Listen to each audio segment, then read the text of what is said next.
Hi my friends, myself. ഞാൻ രാജ്, പാലക്കാടാണ്. ഇപ്പം ഞാൻ പാലക്കാട്ടിലല്ല, ഇപ്പം ഞാൻ നിൽക്കുന്നത് സിക്കിമിലാണ്. ഇന്ത്യയിലെ ഒരു സ്മാളസ്റ്റ് സ്റ്റേറ്റ്, ഒരു നോർത്ത് ഈസ്റ്റേൺ സ്റ്റേറ്റിലെ ഒരു സ്റ്റേറ്റാണ് ഈ സിക്കിം.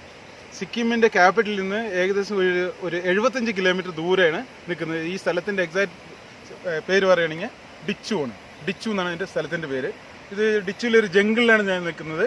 ഇവിടെ ഒരു ഡാമുണ്ട്, ടീസ്റ്റ ഫൈ ഡാമുണ്ട്. അത് കാണാം. അതിൻ്റെ അപ്സ്ട്രീമിലാണ് ഞാൻ നിൽക്കുന്നത്. ആ കാണുന്നതാണ് ടീസ്റ്റ ഫൈ ഡാം. ഇത് നല്ലൊരു ബ്യൂട്ടിഫുൾ ഡാമാണ്. ഈ ഡാം കെട്ടി ഞങ്ങൾ ഇതിൻ്റെ താഴെ ഒരു 30 കിലോമീറ്റർ ദൂരത്ത് ഒരു പവർ സ്റ്റേഷനുണ്ട്, അണ്ടർഗ്രൗണ്ട് പവർ സ്റ്റേഷനാണ്. അതിൽ നിന്ന് ഒരു 510 മെഗാവാട്ട് ഡെയിലി ജനറേഷൻ ഞങ്ങൾ ചെയ്യുന്നുണ്ട്. ഞാൻ പറയാൻ വന്നത് BP യെ കുറിച്ചിട്ടാണ്. ഇപ്പോൾ ഈ ഡാമോ ഇല്ല, ഇവിടുത്തെ പരിസ്ഥിതികളെ കുറിച്ചിട്ടല്ല. പക്ഷേ ഇതൊരു ബ്യൂട്ടിഫുൾ ലൊക്കേഷൻ തോന്നി. എനിക്ക് പെട്ടെന്നൊരു ചെറിയൊരു വീഡിയോ ഇടാമെന്ന് തോന്നി. അതുകൊണ്ടാണ് ഞാൻ ഇടുന്നത് BP യെ കുറിച്ചിട്ട്. ഇപ്പോൾ സാധാരണ നമ്മുടെ സമൂഹത്തിൽ ഫേസ് ചെയ്യുന്ന വൺ ഓഫ് ദ മേജർ ഡിസീസാണ് BP, ബ്ലഡ് പ്രഷർ. വേറൊന്നുമല്ല, ബ്ലഡ് പ്രഷർ. ഇപ്പോൾ ഒരാൾക്ക് ബ്ലഡ് പ്രഷർ ഉണ്ടെങ്കിൽ അവർക്ക് കുറേ കഴിഞ്ഞാൽ ഷുഗറും കൂടെ വരും, നമ്മുടെ പ്രമേഹം കൂടെ വരും. അപ്പോൾ അതുകൊണ്ട് ഞാൻ വിചാരിക്കുന്ന ഒരു BP യെ കുറിച്ചൊരു എനിക്കറിയുന്ന നോളേജ് ഞാനൊന്ന് ഷെയർ ചെയ്യുക, എൻ്റെ ഫ്രണ്ട്സിന് ഒന്ന് ഷെയർ ചെയ്യുക, പബ്ലിക്കിന് ഷെയർ ചെയ്യുക. അതുകൊണ്ടാണ് ഞാനിപ്പോൾ വന്നത്. എല്ലാവർക്കും അറിയാം ബ്ലഡ് പ്രഷർ എന്താണെന്ന് പറഞ്ഞാൽ, നമ്മുടെ ഹാർട്ട് ബീറ്റ് ചെയ്യുമ്പോൾ, നമ്മുടെ ഹാർട്ട് ബീറ്റ് ചെയ്യുമ്പോൾ അതൊരു കോൺട്രാക്റ്റ് വരും. ആ കോൺട്രാക്റ്റ് ചെയ്യുന്ന ഇങ്ങനെ പമ്പ് ചെയ്യുമ്പോൾ, ഈ കോൺട്രാസ്റ്റ് ചെയ്യുന്ന സമയത്ത് ബ്ലഡ് പമ്പ് ചെയ്യുന്നു. ആ ബ്ലഡ് പമ്പ് ചെയ്യുന്നു. ആ ബ്ലഡ് നമ്മുടെ എല്ലാ ധമനി ആർട്ടറിയസിലൂടെ പോയി നമ്മുടെ ശരീരത്തിൻ്റെ എല്ലാ ഓർഗൻസിലും ടിഷ്യൂവിലും പോകുന്നു. ബ്ലഡ് പ്രഷറിൻ്റെ ഒരു മേജർ ഇമ്പോർട്ടൻ്റ് എന്ന് പറയുകയാണെങ്കിൽ, ഇത് നമ്മുടെ ഓക്സിജൻ, നമ്മൾ വായുന്നു, നമ്മുടെ പല രീതിയിൽ ഓക്സിജനും ന്യൂട്രീഷനും എല്ലാം നമ്മുടെ ധമനികളിലും, നമ്മുടെ ബ്രെയിൻ, നമ്മുടെ എല്ലാ ഇമ്പോർട്ടൻ്റ് ഓർഗൻസിലും അതുകൊണ്ട് എത്തിക്കുന്നു. ഇനി BPയുടെ കാര്യം പറയാം. നോർമൽ BP എന്താണ്? അതിന് മുന്നേ ഞാനൊരു കാര്യം പറയാം. ബ്ലഡ് പ്രഷർ പമ്പ് ചെയ്യുന്നത് അതൊരു സൊഫിസ്റ്റിക്കേറ്റഡ് പമ്പിങ് സ്റ്റേഷനാണ്. ഇത് ശരിക്കും ഒരു വലിയൊരു അത്ഭുതം തന്നെയാണ്. നമ്മുടെ മനുഷ്യ ശരീരത്തിൽ നമ്മുടെ ഹാർട്ട് പമ്പ് ചെയ്യുന്നത് കൊണ്ട്, ഒരു സെക്കൻഡ് ഹാർട്ട് പമ്പ് ചെയ്തില്ലെങ്കിൽ അതെന്തായിരിക്കും എല്ലാവർക്കും ഞാൻ പറയാതെ തന്നെ എല്ലാവർക്കും അറിയുന്നതാണ് BPയുടെ ഇഷ്യൂസ്. അതൊരു സൊഫിസ്റ്റിക്കേറ്റഡ് പമ്പിങ് സിസ്റ്റമാണ്. അത് ഫുൾ ടൈം 24 hours പമ്പ് ചെയ്തുകൊണ്ടിരിക്കുന്നു. എല്ലാവർക്കും അത് അറിയുന്നതാണ്. അത് സിസ്റ്റോളിക്കും ഡൈസ്റ്റോളിക്കും ഇതെല്ലാം നമുക്ക് പേര് കേട്ടതാണ്, അറിയുന്നതാണ്. ഇതെങ്ങനെ ചെയ്യുമ്പോൾ അപ്പർ ലെവൽ നമ്മൾ 120, സാധാരണ BP പറഞ്ഞാൽ 120/80 എന്ന് പറയും ഇല്ലേ? അപ്പോൾ ഈ 120/80 അതൊരു നോർമലാണ്. 120ന് താഴെയും സിസ്റ്റോളിക് 120ന് താഴെയും ഡൈസ്റ്റോളിക് 80യുടെ താഴെയുള്ളതാണ് നോർമൽ BP പറയുന്നത്.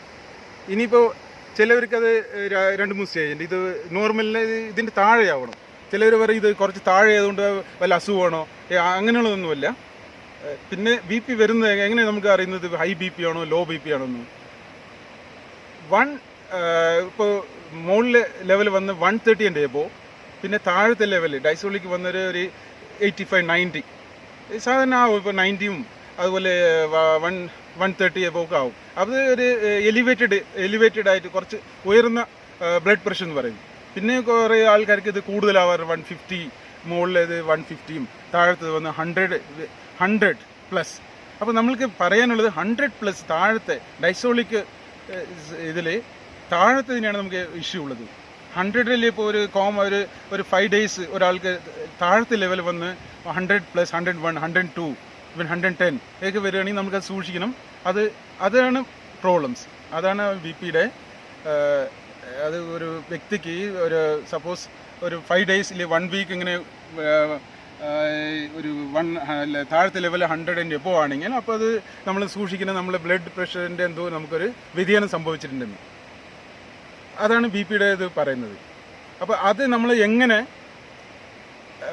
BP വരാതിരിക്കാൻ, ഇതിൽ വന്നു കഴിഞ്ഞാൽ സാധാരണ BPയുടെ ലക്ഷണങ്ങൾ എന്തൊക്കെയാണ്? നമ്മൾക്ക് ഉറക്കം വരിക, ടയർഡ്നെസ് വരിക, ഒന്നിനും ഒരു ഉഷാറില്ലാത്ത പോലെ, പിന്നെ ഇതെങ്ങനെയൊക്കെ ബി പി വരുന്നത്? ഇത് ബി പി വരുന്നത് നമുക്ക് ഇനി എന്തൊക്കെ ഫാക്ടേഴ്സാണ് ബി പി വരാനുള്ളതിൻ്റെ കാരണം എന്ന് നോക്കാം. ബി പി വരാനുള്ളത് ശരിക്കും പറയുകയാണെങ്കിൽ നമ്മൾ ഹൈ സോൾട്ട് ഇൻടേക്ക് ഫുഡ് കഴിക്കുന്നതുകൊണ്ടാണ്. അതായത് ഉപ്പ് കൂടുതലായി കഴിക്കുന്ന ഭക്ഷണങ്ങൾ നമ്മൾ സാധാരണ കണ്ടിന്യൂസ് ആയി കഴിക്കുന്നത് കൊണ്ടാണ്. അതൊരു കാരണമുണ്ട്. അതുപോലെ നമ്മൾ ലെസ് ആക്ടിവിറ്റി, നമ്മൾ ഫിസിക്കലായിട്ട് നമ്മൾ ഒരു വ്യായാമമോ ഒരു എക്സസൈസോ ഒരു ആക്ടിവിറ്റീസും ഇല്ലാതെ വെറുതെ ഭക്ഷണം കഴിക്കുക, ഉറങ്ങുക, അല്ലെങ്കിൽ less activities, physical activities less ആകുമ്പോഴുള്ള അങ്ങനെയാണ് അതൊരു കാരണമാണ് വരുന്നത്. പിന്നെ ചിലവർക്ക് പറയുകയാണെങ്കിൽ നമുക്ക് ടെൻഷൻ കൂടുതലായിട്ട്, വർക്ക് പ്രഷർ, ബി പി ശരിക്കും വരുന്നത് വർക്ക് പ്രഷർ, ഇല്ലെങ്കിൽ വീട്ടിൽ വല്ല ടെൻഷൻസോ അങ്ങനെയുള്ള ആകുമ്പോഴും ബി പി ഹൈ ആവാറുണ്ട്. അതൊക്കെ ഒരു ഫാക്ടേഴ്സ് ഉണ്ട്. പിന്നെ റിമോട്ടസ്റ്റ് ഫാക്ടർ പറഞ്ഞാൽ നമ്മളിപ്പോൾ ആർക്കെങ്കിലും പാരൻസിന് ട്രഡീഷണലി ആർക്കെങ്കിലും നമ്മുടെ ഫാമിലി ട്രീൽസ് ആർക്കെങ്കിലും ബി പി ഉണ്ടെങ്കിൽ അതൊരു സാധ്യത കൂടിയാണ് ഈ ബി പി ഈ ഒരു പേഷ്യൻസിന് ഒരാൾക്ക് വരാവുന്നതാണ്. ഇനി ഞാൻ പറയാൻ പോകുന്നത് ഇത് നമ്മൾക്ക് എന്തെല്ലാം ഭക്ഷണങ്ങൾ കഴിക്കുക, അതിൽ ഒരു ഹോം റെമഡി പോലെ എന്തെല്ലാം ഭക്ഷണം കഴിച്ചാൽ ബി പി നമുക്ക് കുറയ്ക്കാൻ പറ്റും, ഇല്ലെങ്കിൽ ബി പി നമുക്ക് കൺട്രോൾ ചെയ്യാൻ പറ്റുന്നു. അത് പറയാൻ വേണ്ടിയിട്ടാണ് ഞാൻ ശരിക്കും ഇത് ചെയ്യുന്നത്.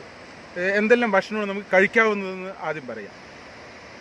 മെയിൻ പറഞ്ഞാൽ നമുക്ക് നമ്മുടെ മഞ്ഞൾ കഴിക്കുക, ധാരാളം മഞ്ഞളെല്ലാം നമ്മൾ ഭക്ഷണത്തിലേക്ക് ഉപയോഗിച്ച് കഴിക്കുക. അതുപോലെ നമ്മുടെ വെളുത്തുള്ളി കഴിക്കുക, ഗാർലിക്, വെളുത്തുള്ളി കഴിക്കുക. പിന്നെ രാവിലെയൊക്കെ കഴിക്കുകയാണെങ്കിൽ മാതളങ്ങ ജ്യൂസ് ഇത് ബെസ്റ്റാണ്, ബി പി കൺട്രോൾ ചെയ്യാൻ ബെസ്റ്റാണ് മാതളങ്ങ ജ്യൂസ്.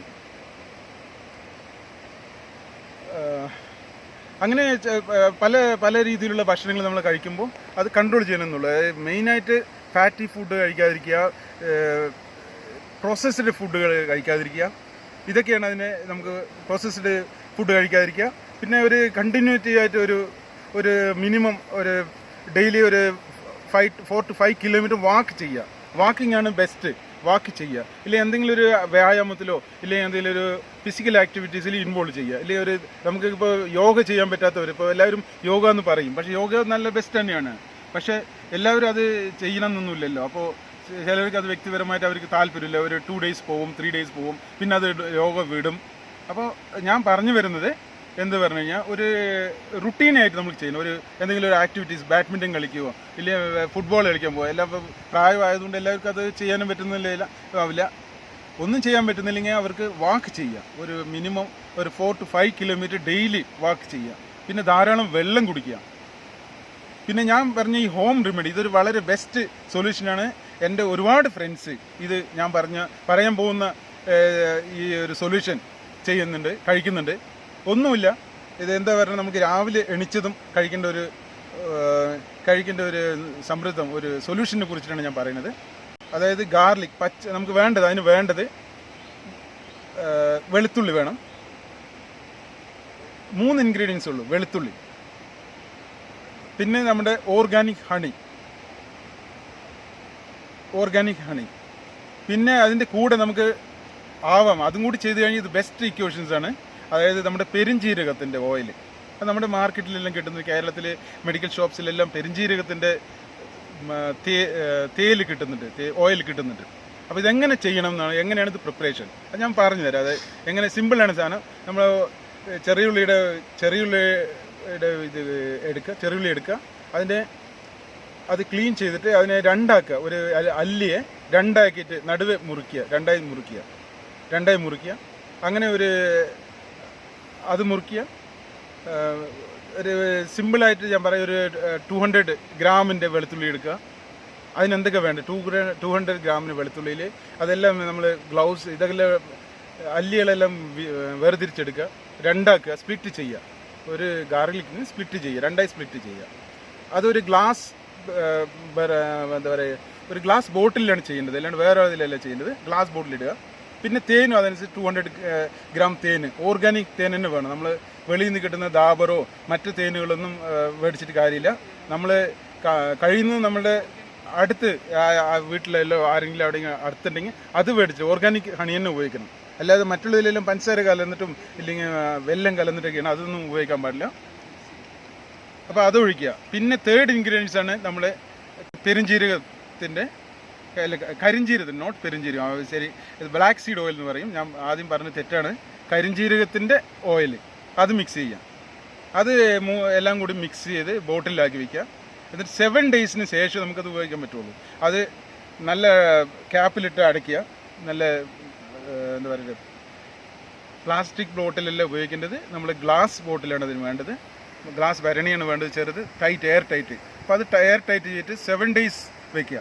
7 ഡേയ്സിന് ശേഷം എന്താ ചെയ്യുന്നത് വരെ നമ്മൾ രാവിലെ എണീച്ചതും അതിരാവിലെ നമ്മൾ ജസ്റ്റ് എണീറ്റ ഉടൻ തന്നെ 1 സ്പൂൺ, അതിലൊരു 3-4 എന്താ പറയുക ഗാർലിക്കിൻ്റെ 4-5 അല്ലി കാണണം. പിന്നെ അതിലുള്ള മിക്സും നമ്മുടെ തേനും കരിഞ്ജീരകത്തിൻ്റെ എണ്ണയും കൂടിയുള്ളത് എല്ലാ ദിവസവും രാവിലെ കഴിക്കുക. രാവിലെയും കഴിക്കുക. കൂടുതൽ ഇപ്പോൾ ബി പി ഉള്ളവരാണെന്ന് വെച്ചോളൂ, ഇപ്പോൾ കണ്ടിന്യൂസ് ബി പി ഇപ്പോൾ ആൾക്കാർക്ക് 100 and above, ഡൈസോളിക് 100 and above and about 150 സിസോളിക് ഉണ്ടെങ്കിൽ, അപ്പോൾ അവർക്ക് ചെയ്യേണ്ടത് കൂടുതൽ ബി പി ഇപ്പോൾ ടാബ്ലറ്റ്സ് ഒക്കെ എടുക്കുന്നവരാണെങ്കിൽ ഇത് കഴിച്ചാൽ അവർക്കതൊന്നും റിയാക്ഷൻ ആവില്ല, അവർക്കത് ബെറ്റർ ഉണ്ടാവുള്ളൂ. അതായത് ഇപ്പോൾ ചെയ്യേണ്ടത് എന്താണെന്ന് പറഞ്ഞാൽ രാവിലെ 1 സ്പൂൺ കഴിക്കുക. ഇപ്പോൾ ബി പി ഉള്ളവരാണെങ്കിൽ രാത്രി ഉറങ്ങുന്നതിന് മുന്നേ 1 സ്പൂൺ കഴിക്കുക. ഇതങ്ങനെ ഒരു 21 ഡേയ്സ് കഴിച്ച് നോക്കൂ. ഞാൻ ഗ്യാരണ്ടിയാണ് നിങ്ങളുടെ ബി പിയുടെ ടാബ്ലറ്റ്സ് നിങ്ങൾക്ക് കഴിക്കേണ്ടി വരില്ല. ഇപ്പോൾ ബി പി ടാബ്ലറ്റ്സ് കഴിക്കാത്തവർ, ബോർഡറിലുള്ളവർക്ക് പിന്നെ ഇത് ഇത്രയും ഒരു 7 ഡേയ്സ് കഴിക്കുമ്പോൾ തന്നെ അവർക്ക് അവർക്ക് ഇമ്പ്രൂവ്മെൻറ്റ്സ് കാണും. ഇതൊന്ന് ഷെയർ ചെയ്യണമെന്ന് വിചാരിച്ചാണ്. ശരി, ഇത്രയേ ഉള്ളൂ. Thank you for watching. Thank you.